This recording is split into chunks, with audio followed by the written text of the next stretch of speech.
Globule Radio, il est 17h33, toujours en direct du Plan B. Alors bienvenue à ceux qui nous rejoignent sur le 90.5 FM ou sur notre page Facebook sur laquelle on est toujours en direct grâce à notre équipe technique, donc Kim Bergerand et Kevin Bouchery. Merci. Et nous sommes donc très heureux d'accueillir sur Globule Radio Cyril Pellevat, sénateur Les Républicains de la Haute-Savoie, mais aussi président du groupe d'études Développement économique de la montagne au Sénat. Bonjour Monsieur Pellevat. Bonjour. Merci d'avoir fait le déplacement. Pour ceux et celles qui ne connaissent pas, vous êtes sénateur, donc Les Républicains de Haute-Savoie depuis 2014. Vous êtes également conseiller régional et vous avez été maire d'Artha-Pont-Notre-Dame. C'est juste à côté d'Annemasse, où vous êtes né d'ailleurs. C'est ça. Donc la montagne, c'est quand même votre univers, vous la connaissez depuis tout petit. D'ailleurs, vous rentrez de Paris, vous faites les allers-retours pour passer quelques temps donc, dans le département pour ces vacances. Comment ça s'est passé au Sénat avec ce vote du projet de loi sur la gestion de la crise sanitaire? Ces derniers jours ont dû être intenses, non? Oui, écoutez, ça a été un marathon depuis les annonces du président de la République. Après, on a eu toute la partie qui a été au niveau de l'Assemblée nationale et nous, notamment le nombre d'amendements. Enfin, vous l'avez vu, plus de 900 amendements. Donc nous, au niveau du Sénat, on était plutôt en attente de voir ce qu'allait sortir.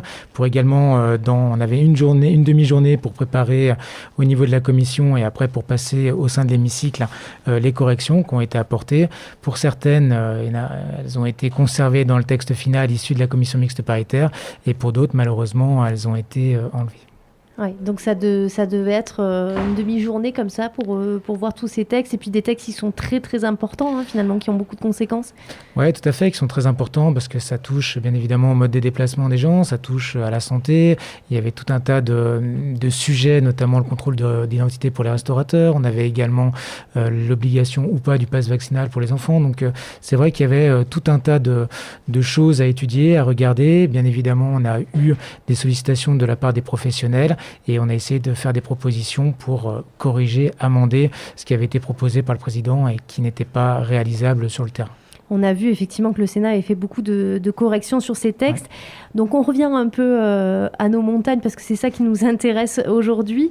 Vous êtes président du groupe d'études, comme je le disais, développement économique de la montagne au Sénat. Ouais. Et vous avez beaucoup travaillé sur le plan Avenir Montagne, sur le plan Montagne Avenir, qui a été dévoilé ce printemps par Jean Castex, le Premier ministre.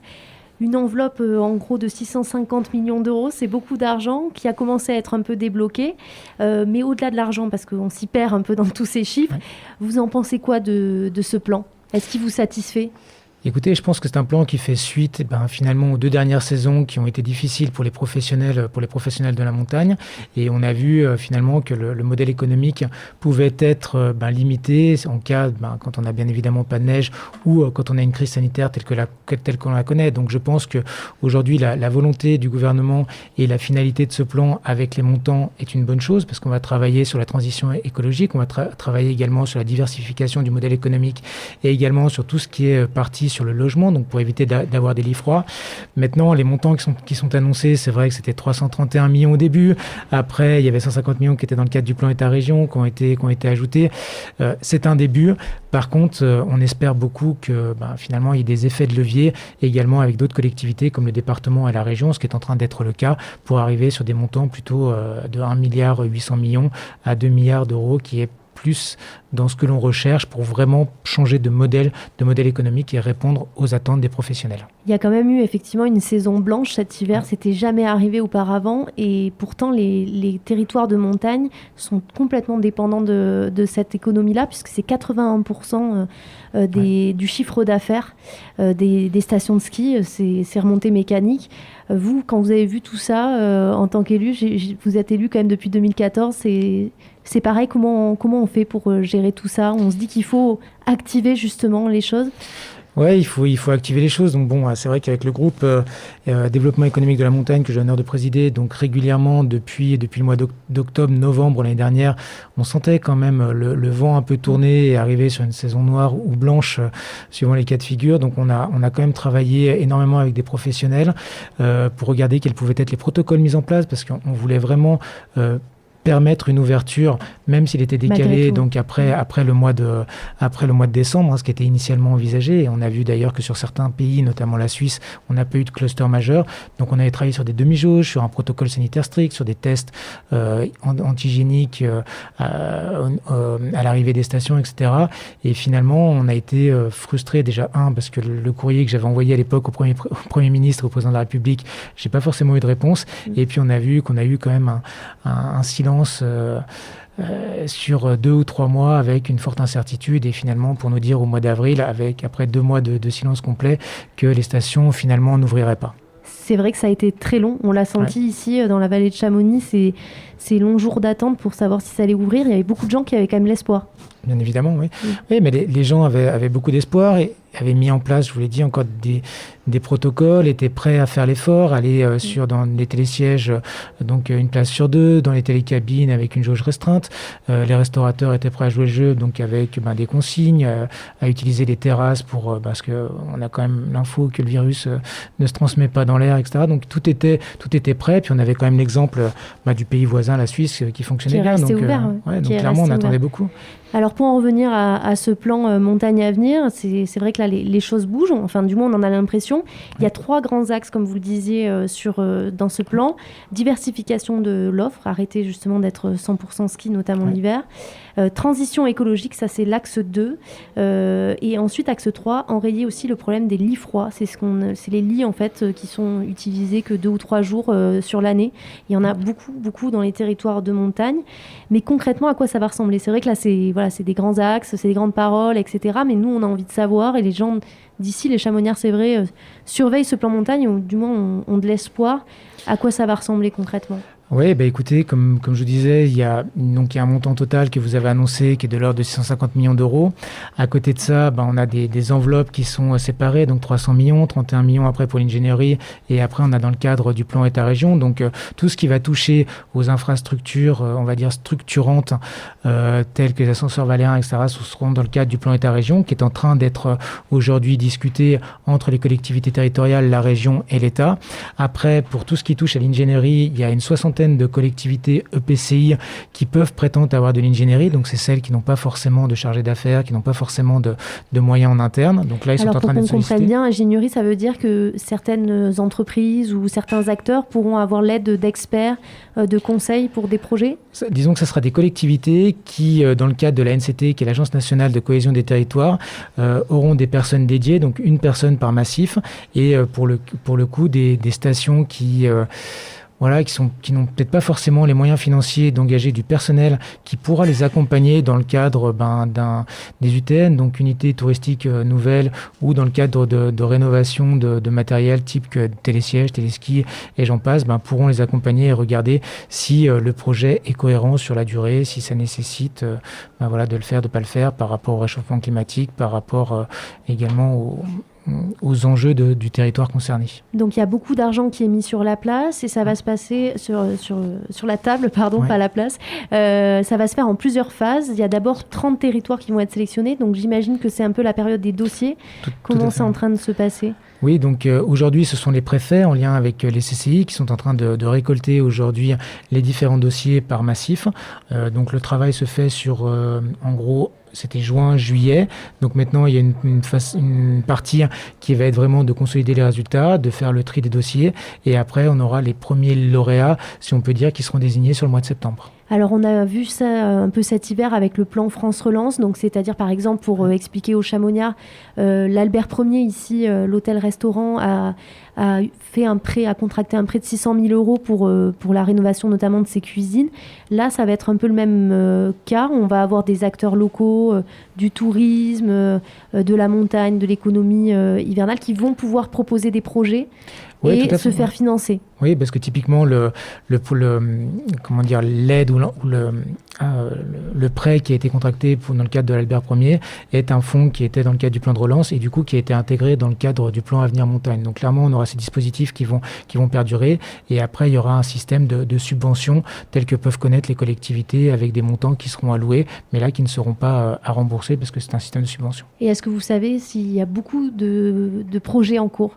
Actuellement, j'ai pas d'informations sur les dossiers dossiers, parce que l'annonce a été faite au mois fin mai. Donc c'est uniquement les collectivités qui avaient déjà des projets, on va dire, dans le tiroir de prêt. Après, ce que je ne sais pas, c'est si certaines collectivités ont réussi très rapidement à pouvoir proposer des projets. Monter des gros dossiers. Ouais. Des gros dossiers. Depuis un an, finalement, on a eu des élections qui se sont succédées. Donc je pense quand même que les dossiers vont arriver de façon plus massive sur la deuxième étape. Cyril Pellevat, restez avec nous, vous aussi qui nous écoutez. On vous retrouve juste après Goodbye de The Toxic Avenger.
Philippe Elvas, sénateur de Haute-Savoie, est notre invité aujourd'hui dans Rencard, en direct du Plan B à Chamonix-Sud. Vous pouvez toujours nous rejoindre pour assister à l'émission. Il nous parle du plan Montagne à venir. Je pense que ça intéresse beaucoup de Chamoniards. Alors, les acteurs locaux sont aidés. Ils sont en train de monter un peu leur dossier. Il y a un fonds Avenir Montagne de 331 millions d'euros. Il y a quoi comme projet déjà ? Vous disiez, vous n'avez pas exactement le nombre de projets, mais est-ce qu'on sait à quoi ça va ressembler ? Qu'est-ce qui pourrait être lauréat comme projet ? Non, pas dans l'immédiat. Aujourd'hui, vraiment, le travail est de collecter l'ensemble des documents via les agences, via les préfets et les CCI. Après, on verra bien dans un deuxième temps au niveau de la sélection. Donc, clairement, nous, on aura une vision des projets qui auront été déposés parce qu'on a demandé au niveau des secrétaires d'État et donc Joël Giraud de pouvoir suivre et de pouvoir avoir notre mot à dire sur la pertinence de certains projets. Donc, quel est le calendrier ? On va les avoir quand, ces projets ? Quand est-ce qu'on... Ça sera au mois de septembre. Au mois de septembre. Ils sont en train d'être déposés, donc vraisemblablement, ça va s'arrêter là au 31 juillet. Et on aura donc un petit mois pour mouliner, donc voilà, recevoir. Et au mois de septembre, on aura l'intégralité des dossiers qui auront été déposés et qui bénéficieront des premières enveloppes de subventionnement. Alors, j'imagine que ce plan va ressembler un peu aussi au plan France Relance. Il y a eu beaucoup de lauréats. Il y en a eu ici dans la vallée de Chamonix. Il y a notamment eu l'École nationale de ski et d'alpinisme qui va refaire un peu ses bâtiments pour l'isolation thermique. Ils ont eu plus de 2 millions de subventions. Donc, c'est des beaux projets. C'est vrai qu'il y a des aides pour les gros acteurs économiques du tourisme. Est-ce que vous ne pensez pas que l'avenir des locaux, de la vie locale dans ces stations de ski qui est importante, a été complètement oublié de ce plan ? Non, pas vraiment, parce que comme je vous le disais, on a une enveloppe de 31 millions d'euros pour l'ingénierie qui a été prévue. Donc c'est justement pour permettre à des petits acteurs de pouvoir avoir des moyens en termes d'ingénierie pour pouvoir déposer des dossiers, pour pouvoir les préparer et pour pouvoir être accompagnés via l'Agence nationale de cohésion des territoires. Donc je dirais, quelque part, personne n'est laissé sur le côté et la volonté, c'est vraiment de parler de l'ensemble des massifs français, de préparer la transition du modèle pour ceux qui vont devoir se réinventer à cause du manque de neige et pour pouvoir aussi perdurer dans la neige pour les acteurs qui sont sur des altitudes plus hautes. Donc on invite là tout le monde, petite PME, tout restaurateur, tout le monde est le bienvenu sur ces dossiers pour monter des dossiers, pour essayer d'avoir un peu d'aide du gouvernement. Oui, bien sûr.